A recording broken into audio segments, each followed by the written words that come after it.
Thank you for coming, His Excellency, and I appreciate the conversation that we had over there as well.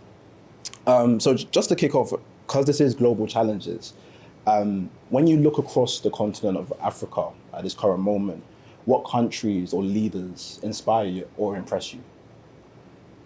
Africa is a very big continent, might be either the second biggest on the planet or so, with I think over 54, 55 nations or countries. And I don't want to be put to the test to say leader A or B is the one inspiring me. I am just watching, and they are all confronted with some very heavy duties, challenges, and responsibilities. And I want to believe they are all trying in their own ways. But yes, I believe too that Africa truly is rising. Like President Mbeki of South Africa, I think he did a book on that with that title. We are rising in our different ways. And I also know that the countries, and all the 54, 55 countries are members of the African Union, whose objective is for the nations to try to collaborate and cooperate so Africa would leapfrog into the mainstream of globalization, because the entire world, it seems to be moving in a direction with the technologies and also aspirations, the opening up. The world seems to be shrinking through technologies, and but unfortunately, the continent seems to be lagging somehow. So the continent says, through the union, says Africa should be empowered through economic and social transformation, right policies, like using the democracy ballots, rather than strong men coming in with coup d'etat and so forth and so on to take over power, to move, so we move into the mainstream of globalization, which would mean that the developments of mankind has come to depend on the interdependence of the nations and peoples and the continents of the world. Yeah. And for Africa to really be part of it, we must fashion policies to enable us to leapfrog, because so far we are like on the sidelines. Yeah. So that's where Africa is going, and I believe the nations are sincere in this constitution they have. They call it Constitutive Act of the Union. So that's what I would want to say. Understood. And we're going to inherit currently a net zero, potentially a net zero world. A net zero. A net zero world. The transition is taking place. But when we look at the current context of the world, China currently emits or contributes to 23% of global emissions, the USA 19%, and Europe just behind that. Africa as a whole only contributes to 3.8% of global emissions. And we know how important kind of this is for economic development. How do you think Africa should participate in the conversations regarding climate change and climate action? I happen to have been one of 3 people, the United Nations General Secretary, Secretary General, Ban Ki-moon, who organized the COP21 in Paris. We enlisted the 3 of us, me, Bloomberg of New York, yes, and Stoltenberg, who is now the Director General of NATO. The 3 of us, we invited to support him to organize COP21. Okay. So I was there at COP21. We organized it.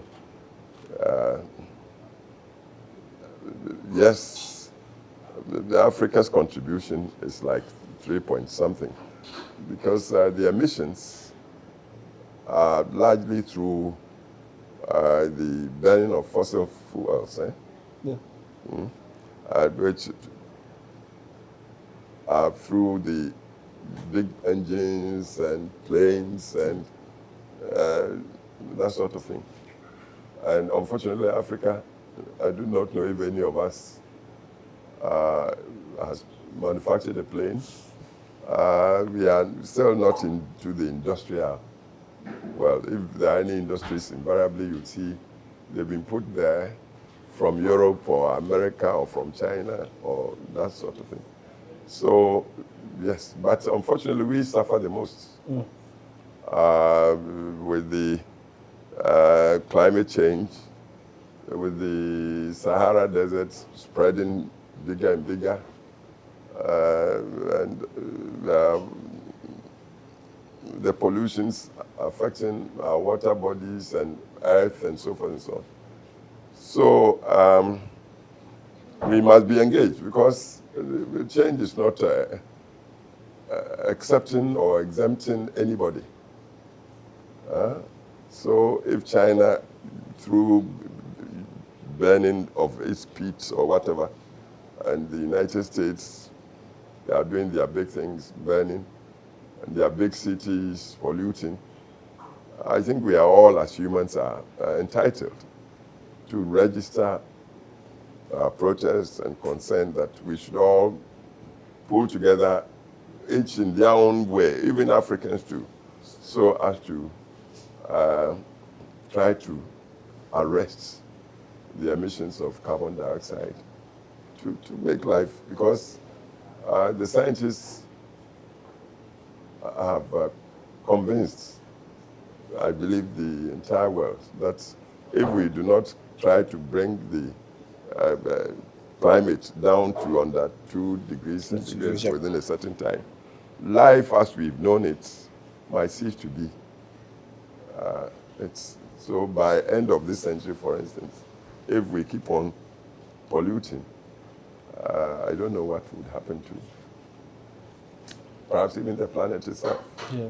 Rising seas and so forth and so on. Yeah. So we must definitely be engaged in to conscientize everybody to try to do their bits to arrest. Yeah. And one of the members you were speaking about was China and their context. When you look at China's involvement on the continent at this current context, some people are calling it neo-colonialism. Do you think it's as pernicious as that, or do you think it's... I do not want to single out China. It's a total world engagement. Africa, geographically, sits squat at the center of the global arrangements of the continent. You have the Asians, when Asians I mean China, India, and all the rest of them to the east of Africa, the Americas, north, south, to our west, and then Europe sits on top of us. And then we've been exploited down the centuries. They all come to Africa for either, sorry to remind us, for some time, for slaves. America couldn't have been built without the Africans that were taken across the continent. The Arabs were doing it perhaps even before the slave trade, taking Africans out there. And then after slave trade abolition, they came back through colonialism. And through that, they took ownership of us and drew boundaries artificially across tribes and so forth and so on. Extracted our gold, our minerals, our timber, our everything. Then, as recent as 1957, Ghana was first of place they describe as sub-Saharan Africa to have been given independence. But even as we sit here, are we sure that Africa is the master of the management of its natural resources? And so the challenges are so much. So I don't want to say China. It's still going on. And in fact, currently, I tend to even feel that these other continents, they are coming back to Africa, making Africa like the arena of their competition. And they are always motivated through geopolitics on hegemony. So they come, some would offer soft, like what would look like soft loans and contracts, and pretend they don't have any motives beyond that. But in due course, when you become too dependent on somebody making your roads, your bridges, sooner or later, you come under that identity stamp. Yeah. So once one comes, the other would also come. So that's what's happening to us. Excuse me. No, you're fine. So what Africa should do is to set up. We must know our strengths and weaknesses, our endowments, and also ask, why do our friends want to come? Are they coming just for friendship or altruism or what? Once we get to know that they are coming for something, which we have, then we must know the value of that thing. So we negotiate. I believe the thing that Africa must equip itself with right now is smart negotiating skills, so that it would be win-win, because nobody can escape the interactions, the interdependent. They will come. We need things from them. Like the African Union said, we must leapfrog into globalization, meaning Africa has accepted it is part of the globe, and with the evolution. So how do we get in there, ensuring that we secure our dignified niche, so nobody continues to take us for a ride? Yeah. Whether it's from China or from the West or from the North or wherever, Africa must come into its own fairly. Because underpinning the relationships should be mutual respect. Respect for mankind, for dignity of man. So that's what I was saying. Good point. And on the topic of the African Union, you mentioned, I know you were the chairperson of the African Union. I was chair of African Union too. Yeah. So when we look at here in Europe, we had a very interesting vote a few years ago regarding our participation in the European Union. But the European Union's 27 member states, they're able to participate together and collectively. But by doing so, they've had to kind of concede some of their sovereignty in order to kind of like provide the European Union with that power. When we look at Africa and the African Union, it seems like the nation states leaders are unwilling to give up parts of their sovereignty towards the African Union. So how effective do you think the African Union is on the global stage when some African leaders haven't given up enough sovereignty to the African Union? Africa has been independent of colonialism only averagely make it at most 60 years. Yeah. And governance is not easy, I assure you. European Union is a union of countries that have been for a much longer time. And they, at a point, they, in a way, took over the entire globe. Britain, geographically, just a small country. But there was a time, not too long ago, when its reach was all over. So it could even boast that the sun never set on it. Britain. Yeah. 1/4. So if such people, after hitting the tops, and now it seems to be a bit on the decline, they are finding it necessary to pull together so they hold their own. And I don't like the comparisons much. But Africa definitely is searching for ways. Because not too long ago, the African Union signed a treaty for a continental free trade authority. It's headquartered in Accra now. All the, I believe, African nations have signed to it. And when you consider that currently trade among the nations of Africa constitutes just, no, I don't think it will be bigger than 3% or so of the trade that the continent does with the rest of the world, like with Europe, so it's now we groping to discover ourselves and to hold together. But there's still a lot of manipulation going on against us. When you look at the former colonial arrangements, the Francophones with France, the Anglophones with Britain, and so forth and so on, the Lusophones with the Iberians, we are still trying to disentangle ourselves from these clutches. So we negotiate to get our due fairly. So this is what's going on. And it's not easy. At all. So, Your Excellency, I want to make sure we open questions for everyone here. But before I do, and whatever starts thinking of some questions, I just want to ask, kind of like, you've got a young... Okay, sorry. Now I hear my voice.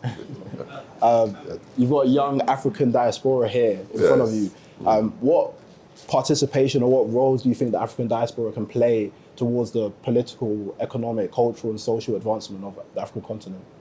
What I see in front of me is a beautiful collection of knowledge, youth, and ambition. And you don't talk of transformation without solid knowledge, which you have. And then you've got connections. You are talking of Goldman Sachs, PwC, and so forth and so on, all the fine universities you are in. You are, in a way, holding the center of the global change. And fortunately, your roots are in Africa. Our prayer is you look homewards.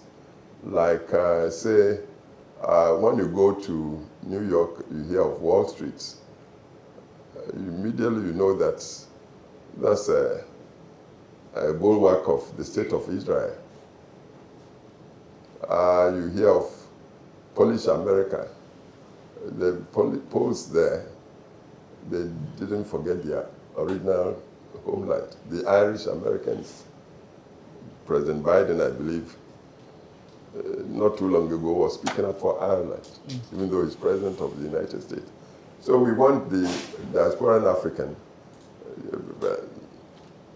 to also appreciate his or her roots, so that wherever you are, whatever professions, you shouldn't forget us. We want to benefit by your the knowledge you've come by, your experiences, your ambitions, because your identity, whether you like it or not, is locked in with Africa. It's a world of races and peoples and all that. And so far, I believe a former prime minister of this land described Africa as a scar on the conscience of mankind. Scar. So if you don't want to be identified that way, then you help us erase that image of Africa. Thank you. So at this moment, we're going to open for questions. I know some of you. Yeah. So we'll go to Edward at the back, and then we'll go to Max, and then after you.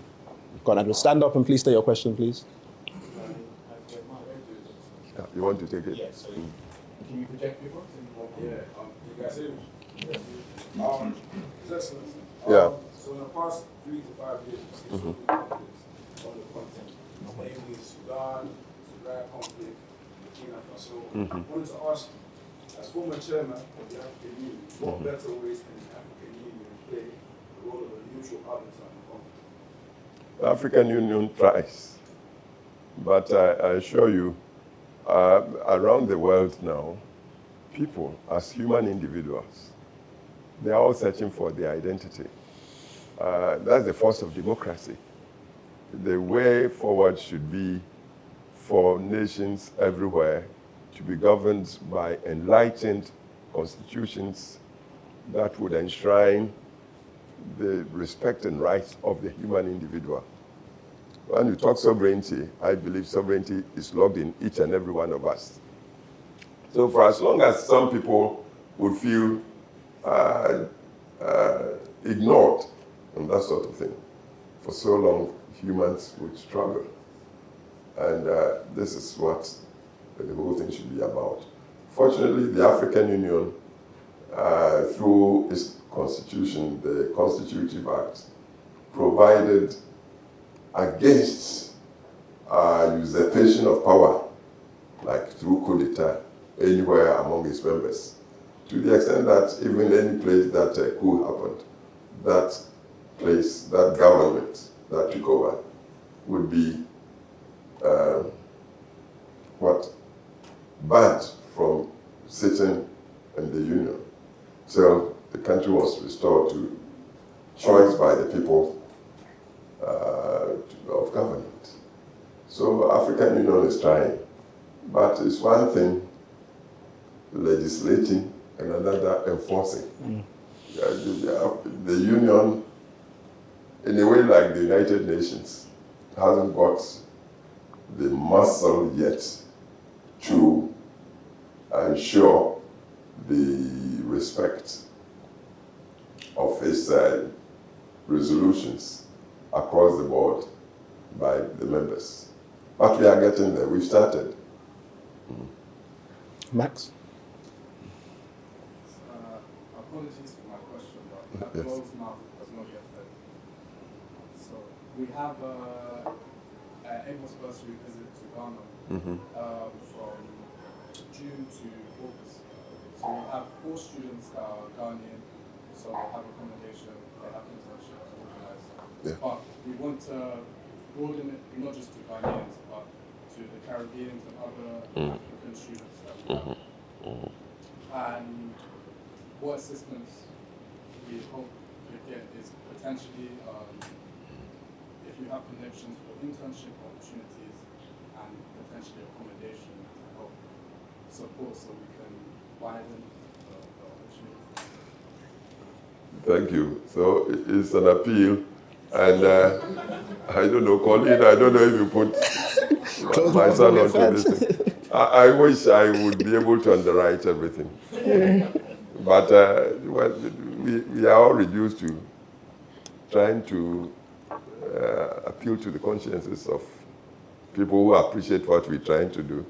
So when I get back to Ghana, I think I'll remain in touch with the Baroness and Colleen and see, we'll continue begging around. Thank you. To see, yes, thank you. Go on, T. It's you. Hi, I'm Teresa Castillo. Yeah, thank you. So I have an aspiration to go back to Nigeria and actually Great. help in terms of political disputes and stuff, because especially with what's been going on with the recent election, Yes. so what with Phil case, and Yes. yeah, it's a lot. And I think for me being in diaspora, seeing this kind of thing, it kind of makes me angry and upset about why so long after colonialism, why we keep blaming colonialism, but then we have terrible bad leaders, but then it's like, oh, you're not a fully Nigerian citizen because you're born here. So how can I actually go back and help if I wasn't born in Nigeria? According to like the constitution and stuff, I can't go back and say, oh, I want to run for president. It just won't happen. So how can I broaden my influence if there are legal barriers in place? It's an uphill task. You've given yourself. But Nigeria is a big country, the biggest in Africa in terms of population. Around 200 million, perhaps even bigger. And then made up of very sizable groups identify themselves as like tribes. There could be nations. If you're talking of the north, the Hausa Fulani, I'm sure they would easily number about 60, 70 million. If you talk of southeast, the Igbos are smart and good people, very proud people. Yorubas to the southwest, same. Lagos alone has population, I believe, pushing about 20 million now. That's one city. And Kano too, another big. So, and these nations, or whatever they describe themselves, they were forced into the country of, or the state of Nigeria. Is it Lord Lugard or whoever? Lord Lugard, yeah. Not too long ago. And so, after independence in 1960, 60, yeah. it's been up and down with coup d'etat and assassinations, and so it's proving very difficult to hold the nation together. And then the massive wealth, in terms of, say, the fossil fuels we were talking about, Nigeria is easily able to pump over 2 million barrels of crude every day. I believe in the world, it's rated about the 5th biggest producer already. So it's a lot of money. And you know what money does to people.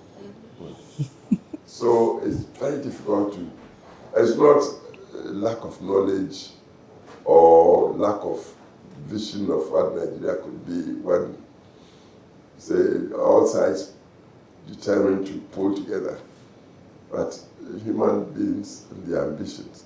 So you want to make a difference from your position, perhaps your knowledge, and how you communicate your knowledge.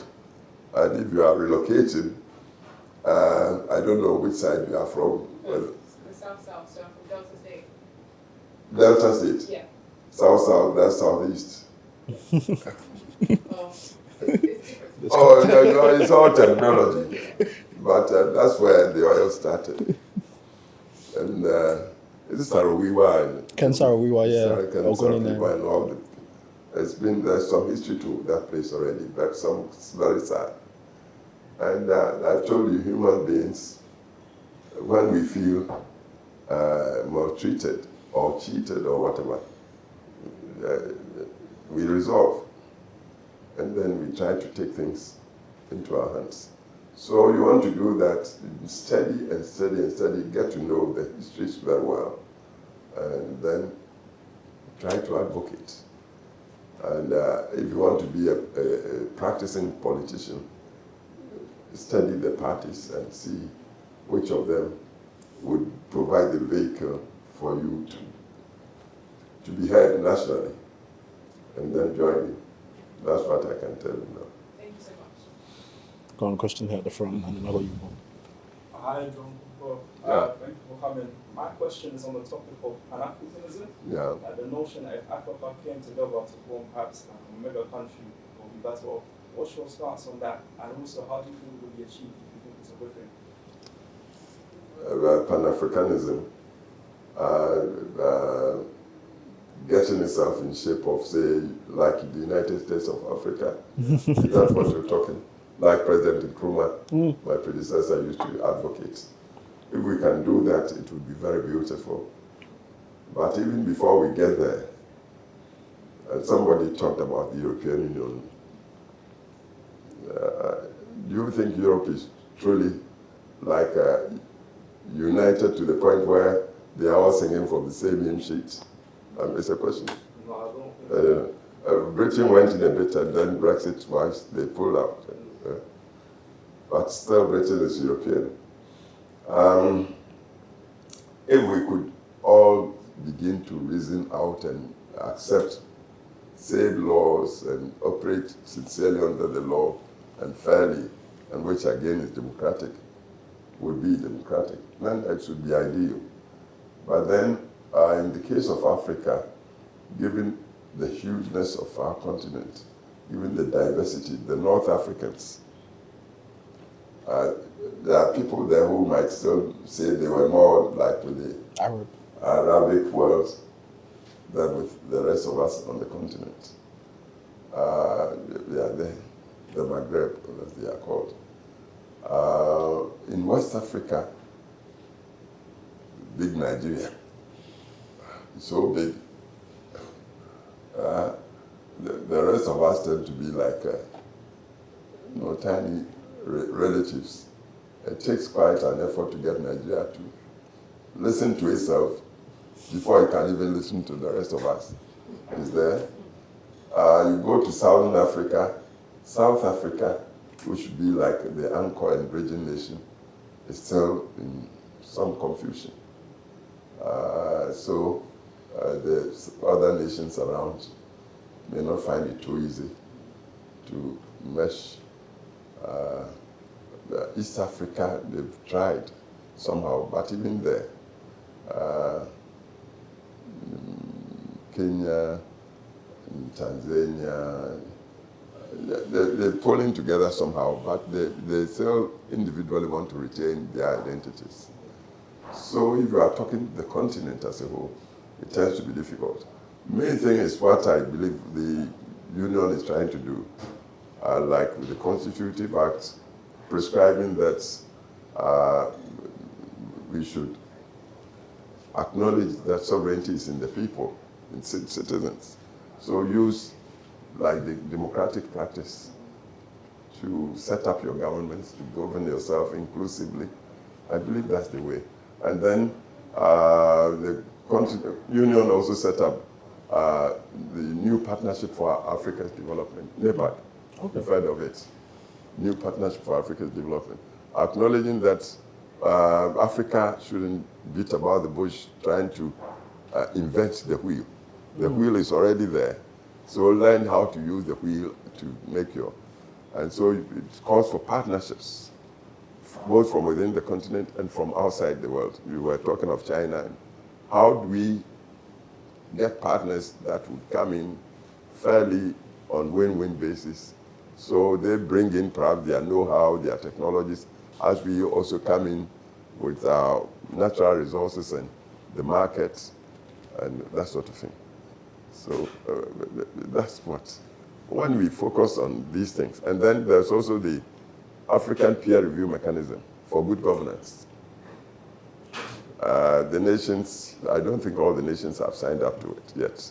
But when you do that, what it means is each and every member that is subscribing would agree to be, in a way, reviewed, audited by a panel, independent panel, coming selected, not from within, from outside the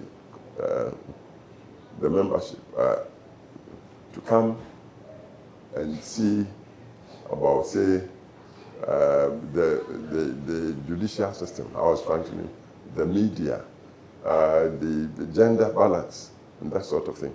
If we would all go by these things, then the continent would be at least making headway in terms of helping the citizenry come into a dignified development. The communications, there's a Ghanaian friend that is launching something that I like, called this Africa Public Interest Media Initiative. Well, you approached me for us to think, because you know, the West African really doesn't know much of what's going on in East Africa, and vice versa. Same of South African, West African, East African, North Africa. We do not know Africa, even among ourselves, well enough for us to talk of public interest. When you talk public interest, then it should cut across boundaries and the board. And yet this guy said, Africa Public Interest Media Initiative. His idea is to suggesting we should use the digital technologies to begin to propagate the common value systems that should pervade among all of us on the continent. So times, could foresee times when something what would not be acceptable, say in Nigeria, wouldn't be acceptable in Ghana, in Senegal, in Morocco, in Ethiopia, Kenya, South Africa. When we get citizens buying into the common, sharing the common value systems in this way, and then you talk of perhaps a federation or something, then you are talking practicalities. But till then, it will be like crying for pies in the skies. Because our president, since independence, have been talking of Organization of African Unity. What came of that? That time, from the 60s till 2000, it was more for liberation from colonialism. That's important, that we should be freed from colonialism. We seem to have attained that. But then, strong men came on the scene. Soldiers who thought what Africa needed was barracks discipline.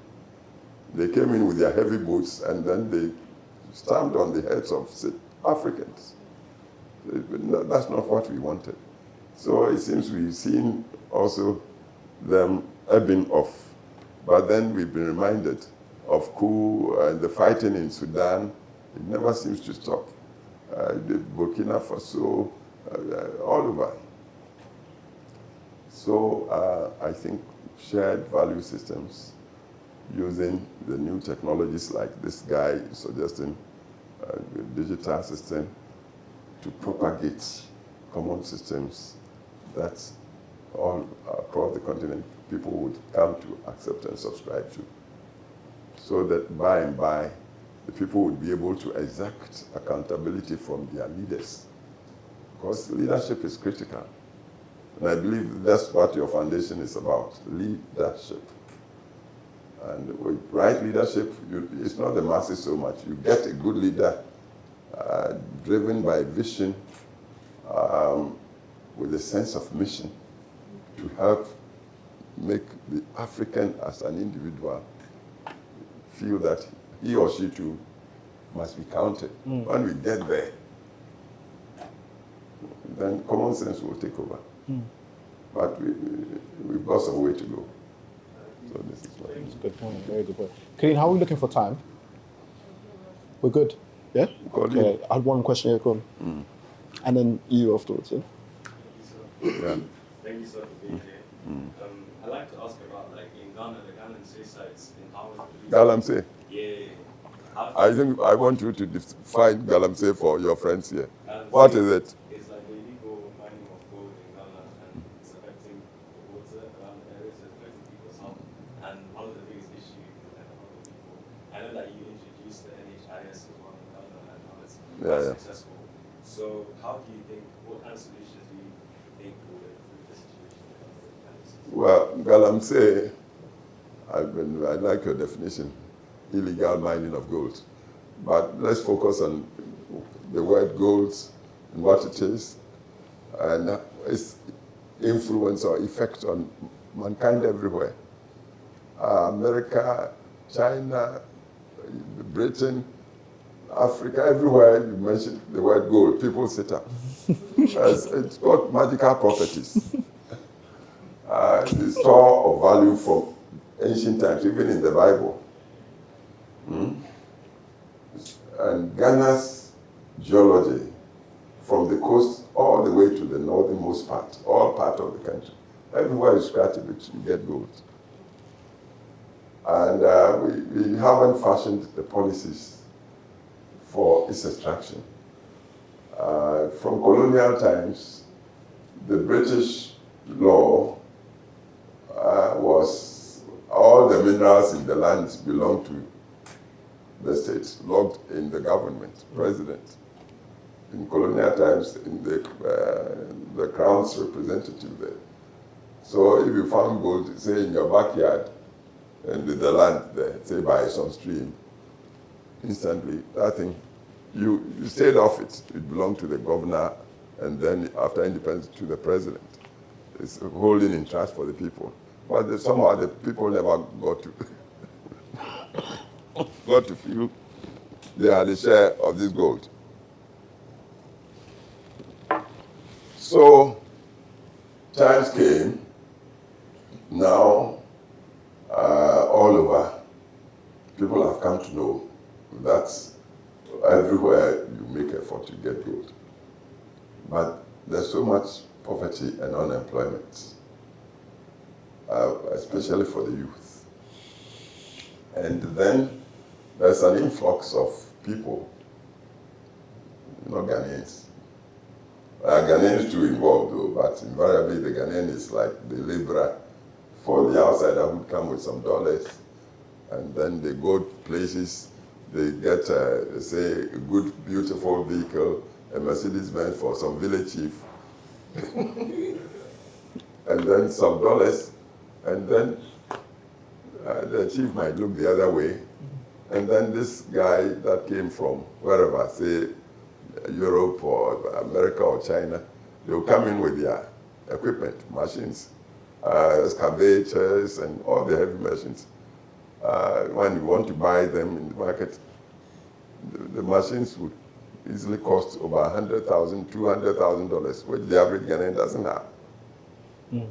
So these people come and they extract everywhere, from forest reserves, on river basins and all that. And they also use some poisonous materials, arsenic, also mercury, to wash up the gold, polluting everything. And the sad thing is when they get the gold too, they smuggle the gold out. So the state hardly benefits by their operations. And this has been going on now, it's getting widespread everywhere in the north.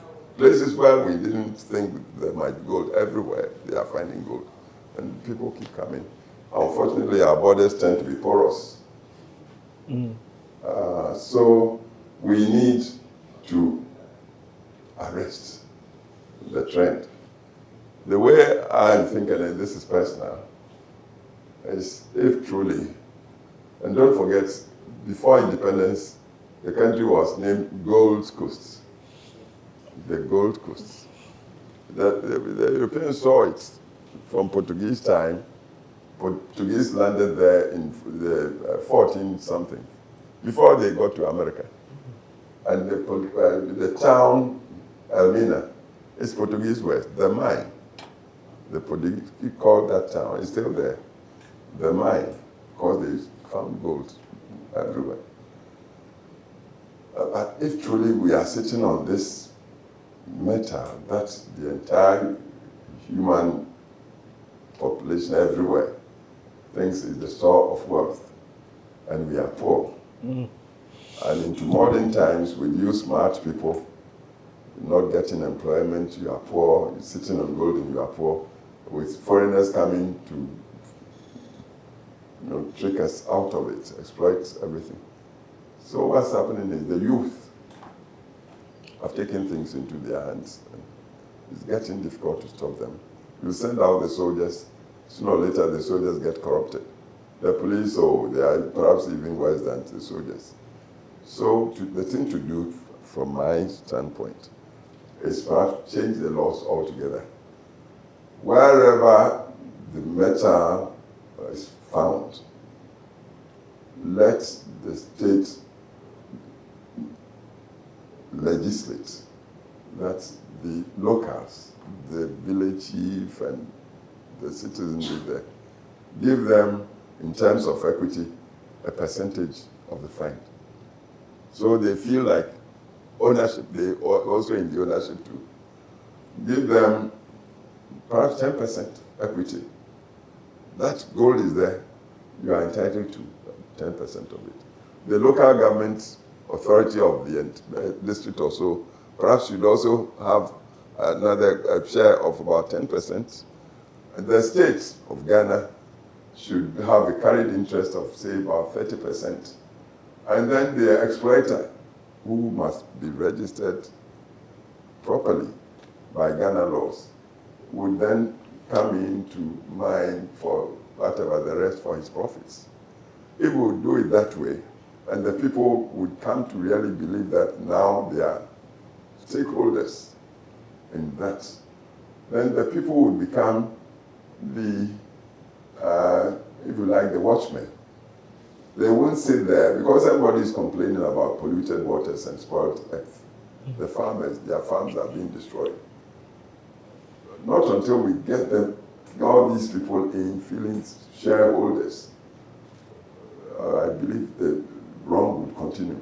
But when we make them feel they are the owners, then they will protect the land, the water courses, from, say, the encroaching Chinese people who are all over the country now. They are into the villages, not only exploiting the gold, also sometimes leaving children of doubtful parentage all over the place.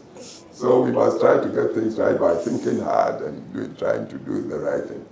When we do it this way, but we must really think, because it must come as policy across the country. Thank you. Yes. Oh, did you got the question? Yeah. And then you next, Hillary. Recently, I saw that Ghana and the Ivory Coast were trying to reduce the amount of cocoa they're exporting to other countries in order to create their own chocolate bars Yes. and sell within the countries. Are you planning, or do you think there's also plans to enter like a global market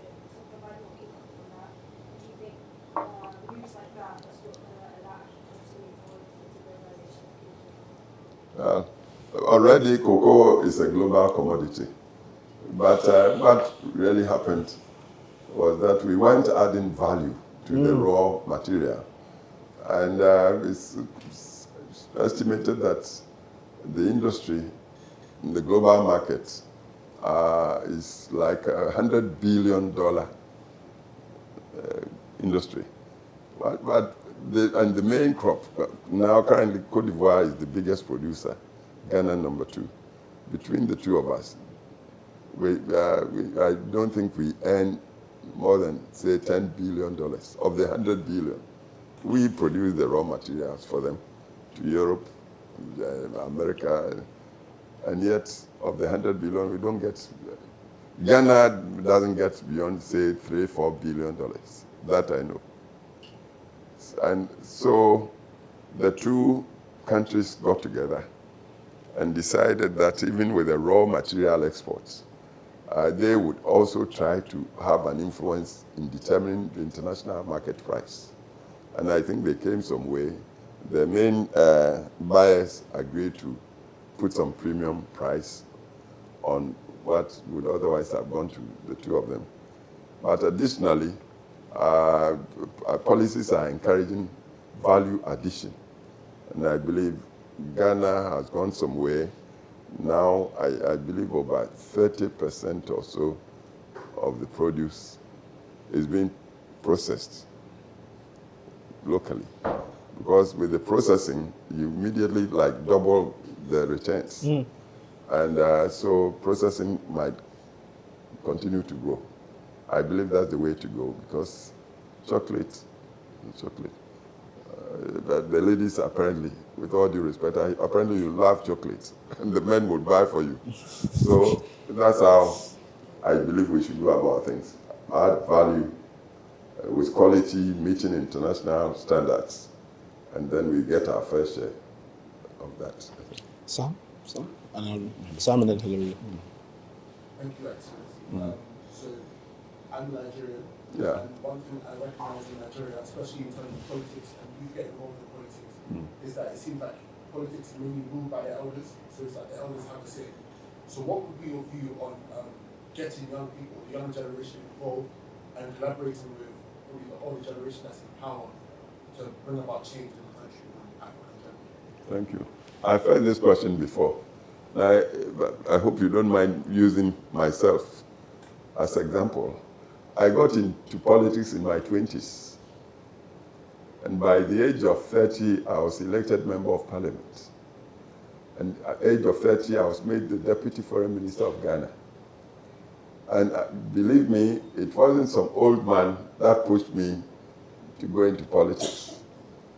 It was far from that. You are so smart. Like I told my daughter over there, who wanted to make an impact on Nigerian political evolution, go back, look at the parties, and see where you believe your value systems would find a niche, and then try to advocate. You sit back for some old men to tell you now it's time for the youth to come on board. It will never happen. So it should be for the youth finding their way, deciding to take the plunge in their youthful days. I decided this is the way for me to go. I went in, and as I'm telling you, age 30, I was member of Parliament of Ghana. Same age, I was made the deputy foreign minister of Ghana. Within a few years, people started seeing me as a potential leader of country. But for the interruptions of the soldiers, military coup, perhaps I would have made it even earlier. But because of the soldiers and the ideas about military discipline, I had to wait for 30 years. Perseverance and persistence. Then 72, I went to Parliament 69. 72 January, the soldiers staged a coup against the government of which I was a member, deputy foreign minister. I suffered imprisonment, prison detention. 1 year, 3 months, I was detained. But that even strengthened my resolve to use politics to make my point. When I was let off, the soldiers continued in power. So I decided to go into business and to build a war chest for the days when the soldiers retire and go back to barracks.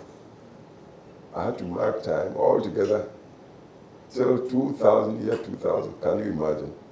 And thankfully, my party, I led my party into power. First time constitutional governments had to transfer power constitutionally to another party was happened 2001 in Ghana's history, since 57. And it's the result, the determination. And as I say, it wasn't some old man that said, now the gate is open for you, young man, to try. I decided to do it. And with all the hazards and indignities, I've seen the insides of prison twice as I sit here. Are you prepared to do that? So those of you who want to make a change through politics, the decision is yours. You don't wait for any old man. If you are lucky to have a dad or relative who would appreciate what you're trying to do and would bankroll you, good, go ahead and do it. But the decision is yours to make.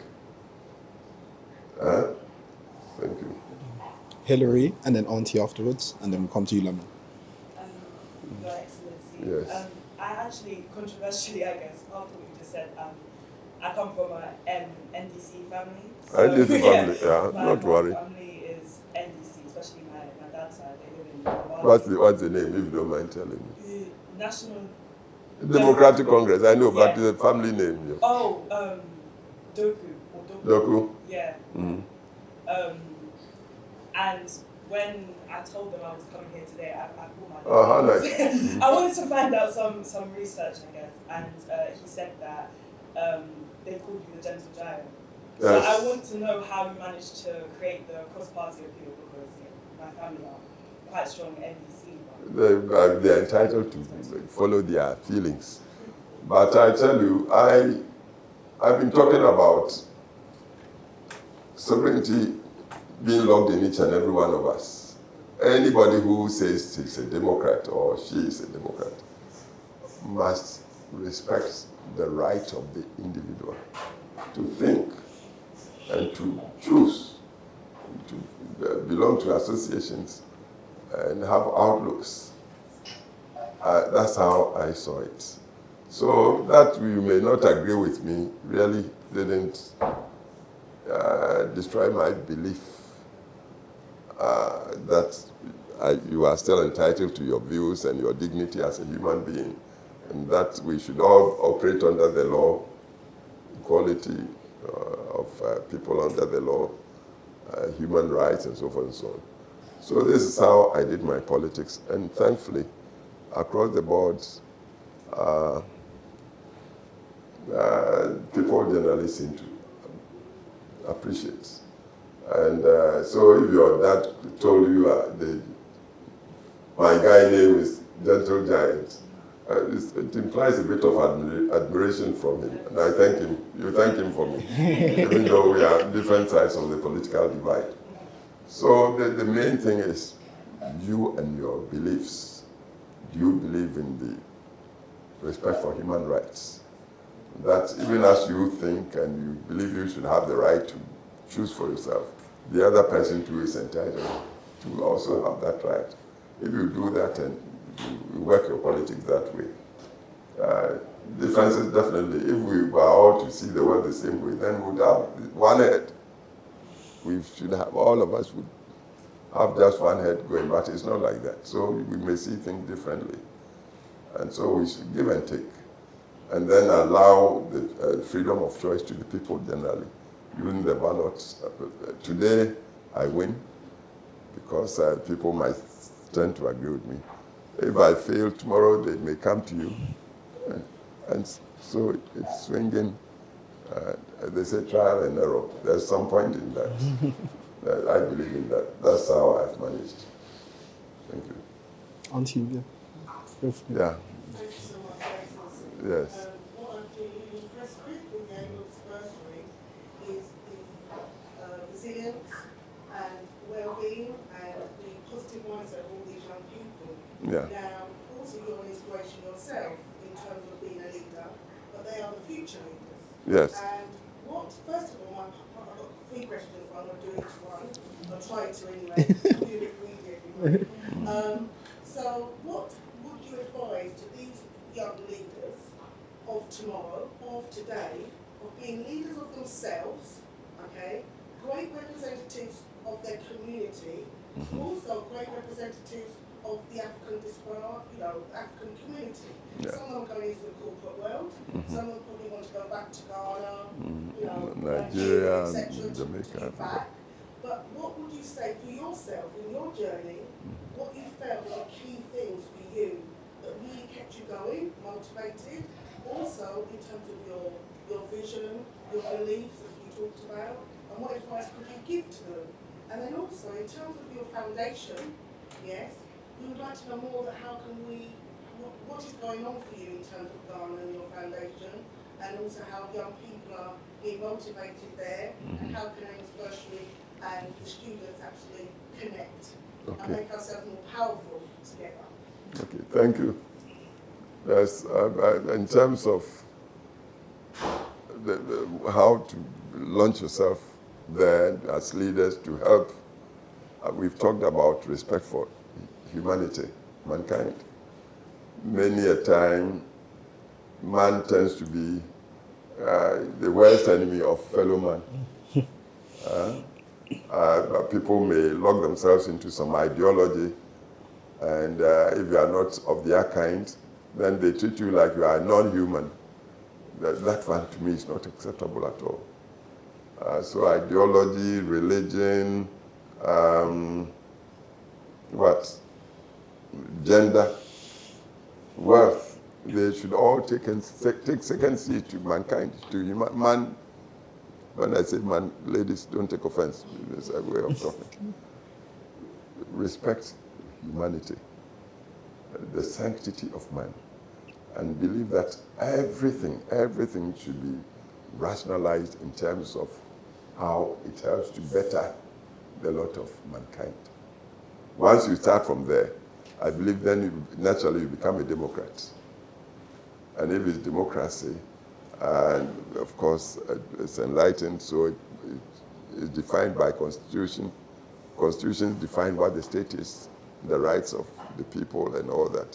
So operate by the law. So you work it that way. And then since, as I say, sovereignty is in the individual humans, anybody casting vote has some of the sovereignty. Respect that and let the people decide they accept you as their leader. And if they give you the mandate to serve them, then please, you know you are accountable to them. It's their power through the ballot they gave you. And if somebody gives you mandate to go and serve, and you hijack that power, then you are usurping. That's not acceptable. So accountability of leadership and transparency, they are critical for sound leadership. And you are leaders because, most of you have been born here, so perhaps you do not know, because this is a rather developed in terms of politics state. But if you are back on the continent of Africa, you see that because of the very sad history for at least the past 500 years, enslavement and colonialism and strongmen and so forth, it's not everybody that has had the opportunity of sound education like you have had, and then working economies and things like that. So you come face to face with very harsh conditions when you move out of, say, of the city. Soon you go into some village where life is really, you can't describe it. Poor, non-potable water, lack of, say, electricity, poor roads, poor access to healthcare, poor educational systems, and so forth and so on. So those of you who've had the benefits, like you have had, and you are normal humans, you go and see the reality like that. You must have a conscience. You must feel you have a duty to contribute towards improving the lot of the cousins who haven't been so lucky or good fortune to have had the education, the healthcare, the mobility that you have. And then you see that, I always say that you become like a missionary to want to be of service, to transform the community from which you hail. So that's one thing. When we talk leadership, it's critical. We take any aspect of life. If it's religion, it's not masses who really launch religions. If you are talking Christianity, and I'm not talking heresy here, it's Christ. If you are Muslim, Muhammad. Some individual who would have some spark, a vision, would start it, and then you see the masses of the people following. It tends to be same also with politics, and even with the ideologies. And in other aspects of life, if you are, say, into finance,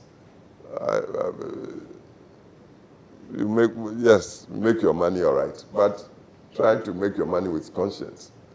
That you are smart with your economic activities or enterprise shouldn't mean you take everything and you leave everybody else like poor. No. Always respect humanity. Try to do things orderly and in a lawful way, legitimately.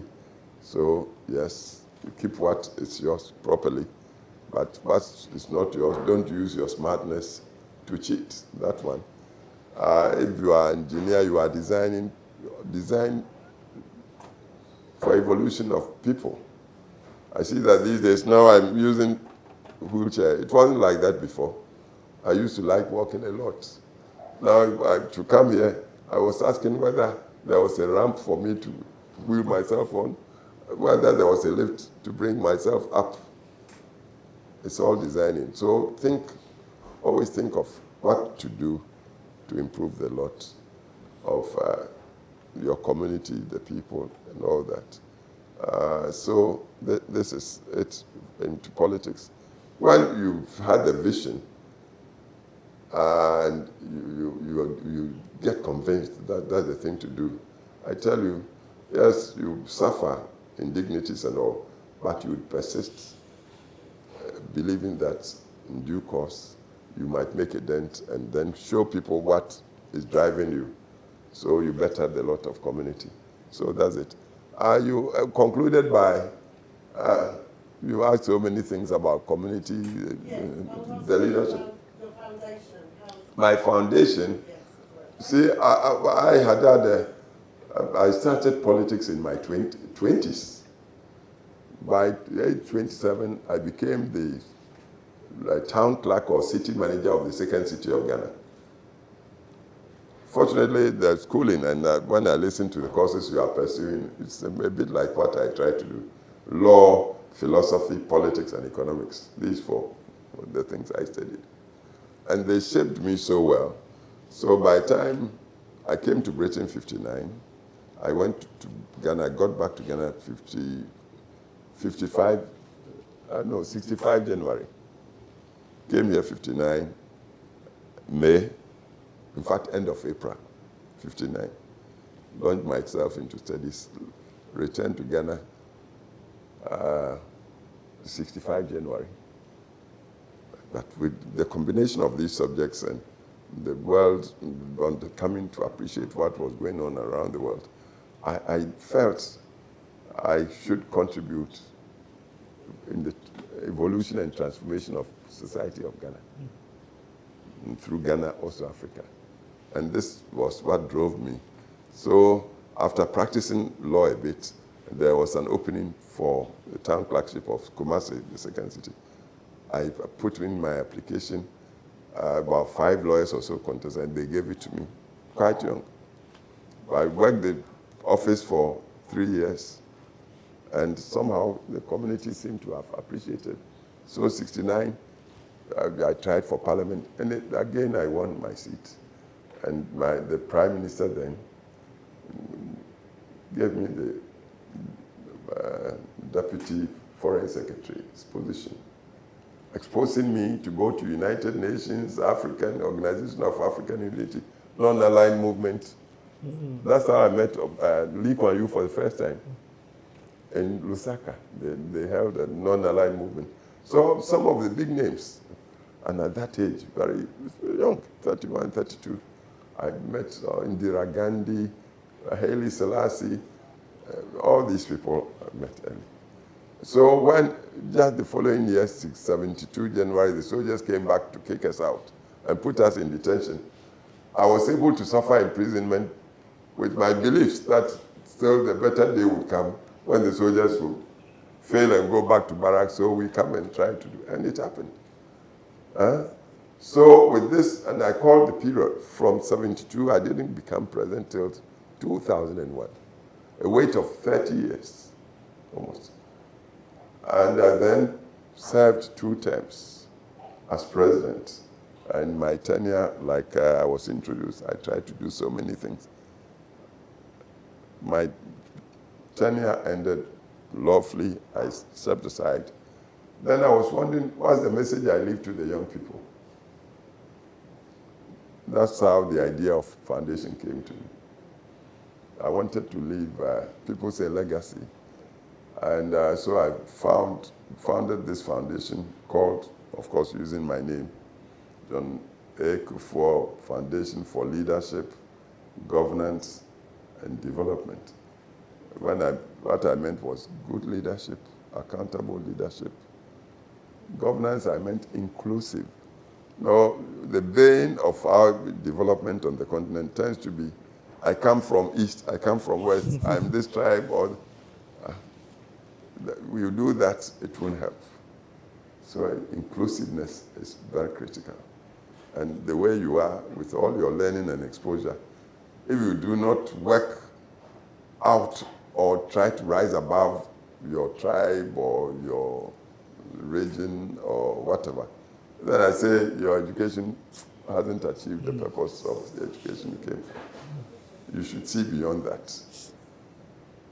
And I say that it's only with such sound leadership, understanding the geopolitics of the times, using the SWOT analysis about your strengths and weaknesses of society, knowing your nation, the terrain, your people, and trying to serve them inclusively. It's only there that you get development, rounded development, real development. So this is the foundation I did. And for the past, make it 5-6 years or so, we targeted the tertiary level of education to recruit, we call them scholars. We have altogether about 170 or so scholars, both current and the alumnus, about 170. This year, for instance, the panel of selectors advertised for just 30 scholars from the universities of Ghana, and quite a few universities there. The applicants numbered about 3,000, just for 30 places. Last year, they were about 4,000 for 30 places. Last year, even the girls outnumbered the boys. The girls were 19 to 11 boys last year. This year, there was a reverse of that. The boys took 16, the girls 14. But the competition has become so keen. And the central projects of the foundation is mentoring the young people, mentorship. For that, the University of Ghana way back gave me a plot of land on campus. And I'm trying to build a mentoring center. We've done a 3-story project, but yet to be completed, where I will move the foundation to make the headquarters.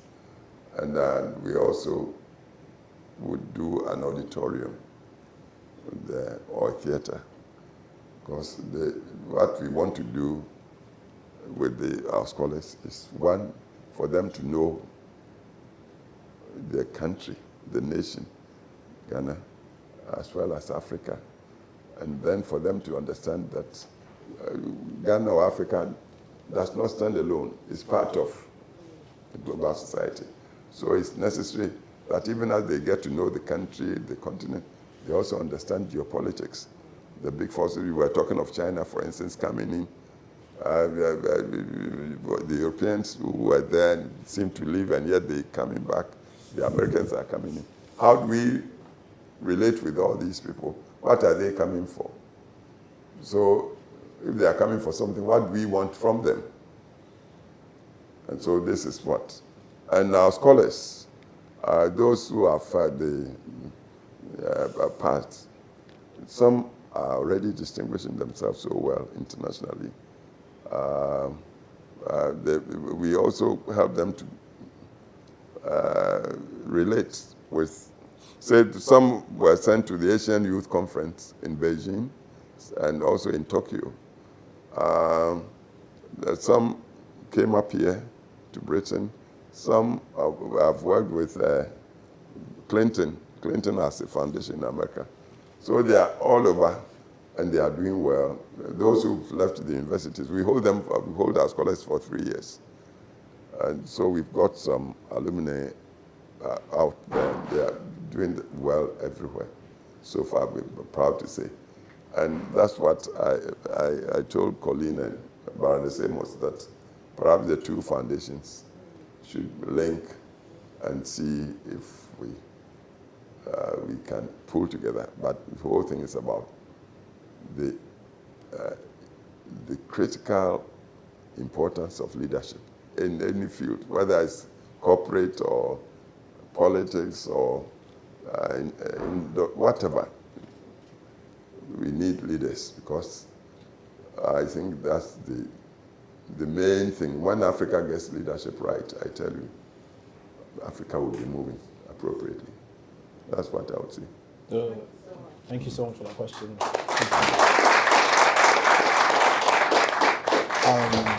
So the critical importance of leadership, I think that's a perfect note for us to finish this Q&A off.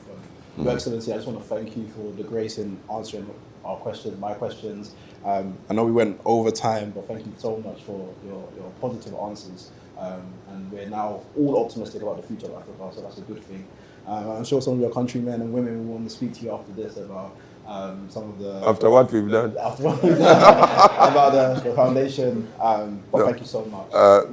Thank you very much for inviting me, and I'm happy meeting all of you and interacting the way we've done.